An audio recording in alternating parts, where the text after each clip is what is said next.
All right, welcome back. This is the second segment of our asynchronous lecture for a class that was going to be held on October 5th. So we've discussed hedge funds. We will pick up now with just a brief discussion of private equity funds and venture capital funds. So private equity funds are a little bit different than hedge funds. They don't have the kind of trading strategy that a hedge fund has. Rather, they are formed typically for a limited period of time. It could be 10 years, 5 years, 12 years.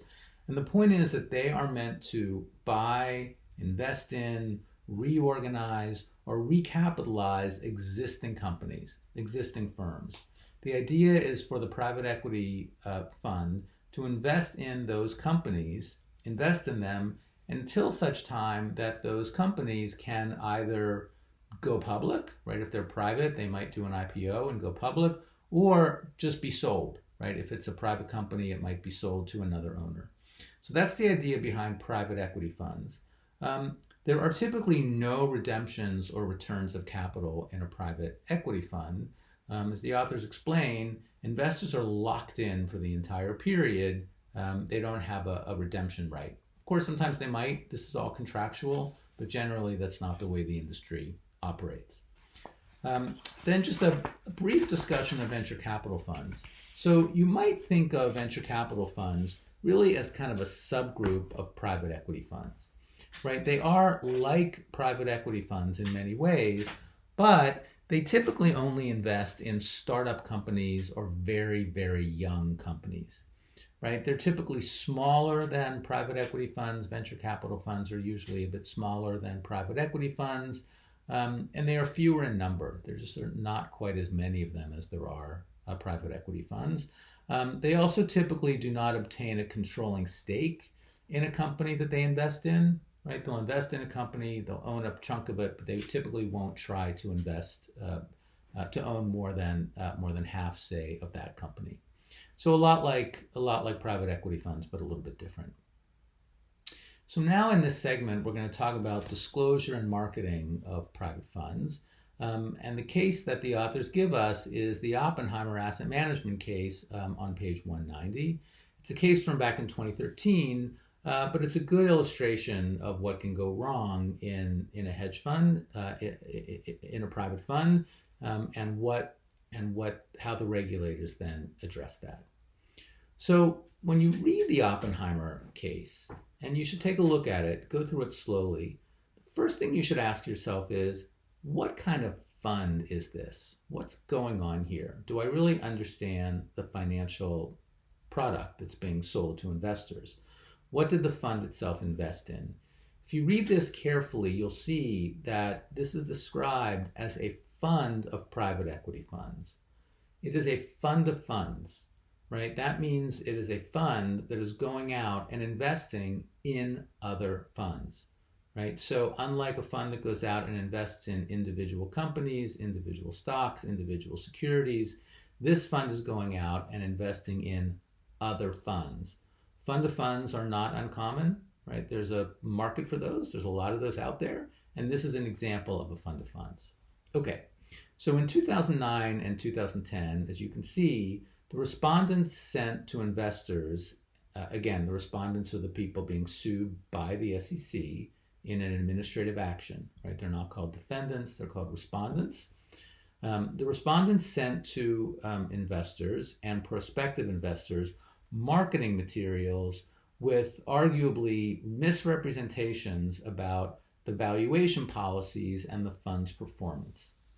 So the problem was, as you can see from this case, that the material said that valuations in this case were based on the underlying manager's estimated values. In other words, the managers of the underlying funds were valuing those funds, which then would ultimately be used to value the top level fund, right? The fund of funds that we're discussing. So this material sent out said that the valuations were based on the underlying manager's estimated values, when apparently that was not true, right? The fund came up with its own valuation for one of the largest holdings called Cartesian. In other words, it wasn't the case, the SEC alleged, that the fund of funds was relying on the valuation of the underlying managers, because what was really happening is that the fund of funds here came up with its own valuation of a very large holding called Cartesian. As soon as the fund did that, right, the representations in the material became false, right? Because the representations in the material were, hey, we're relying on the underlying managers to value this fund. We're not doing it ourselves. We're relying on their goodwill, their good valuations. But that wasn't true, right? That the value was being done at the level of the higher level, the top tier fund. So the portfolio manager for the fund of funds in this case, as you can see, changed the value of Cartesian and did not tell anybody that they were doing that, right? And because this was such a large holding, because Cartesian was such a significant holding in the fund of funds, it pretty dramatically changed the entire value of the fund, right, of the fund of funds. In addition, the employees then went on to tell certain lies about what happened.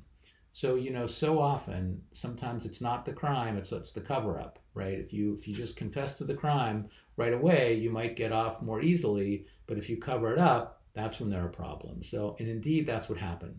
The employees told some lies here. They said that the increase of Cartesian's value was due to an increase in performance.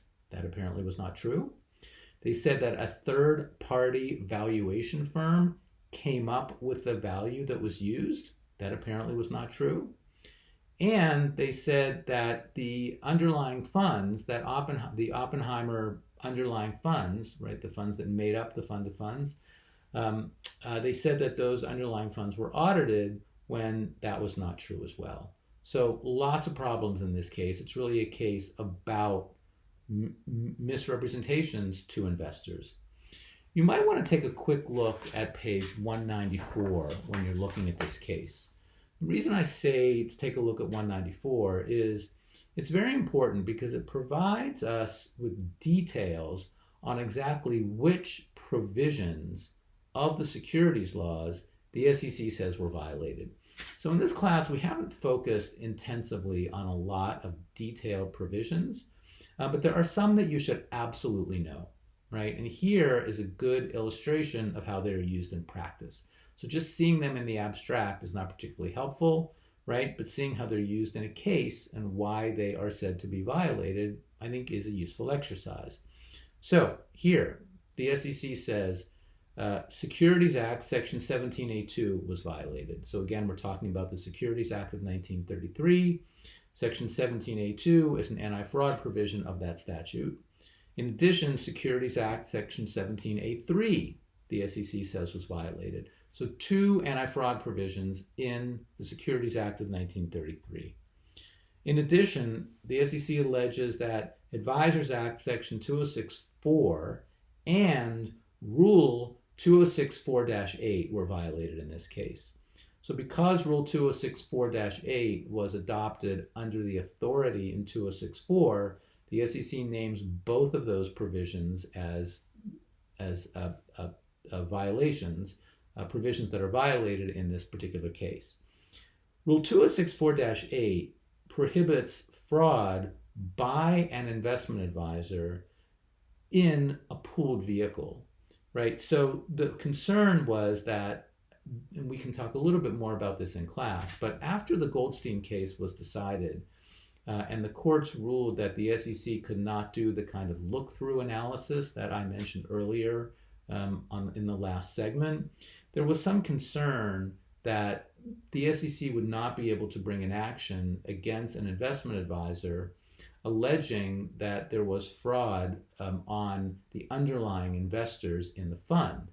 And that's because if the client is the fund itself and not the underlying investors, then how could the SEC allege that there was fraud on those underlying investors because they are not necessarily clients, only the fund is the client.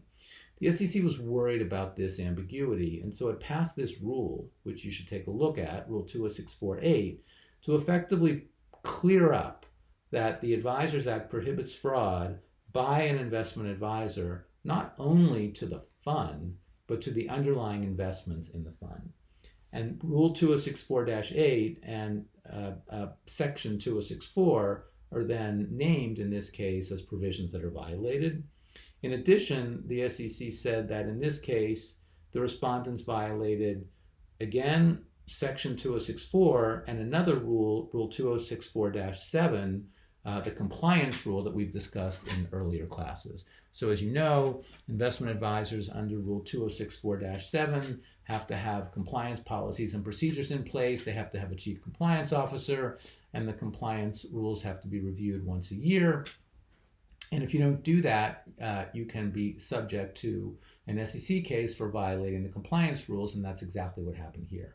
So it's worth taking a look at page 194 to just get a sense of the provisions that are violated in this case and make sure we understand what those provisions are.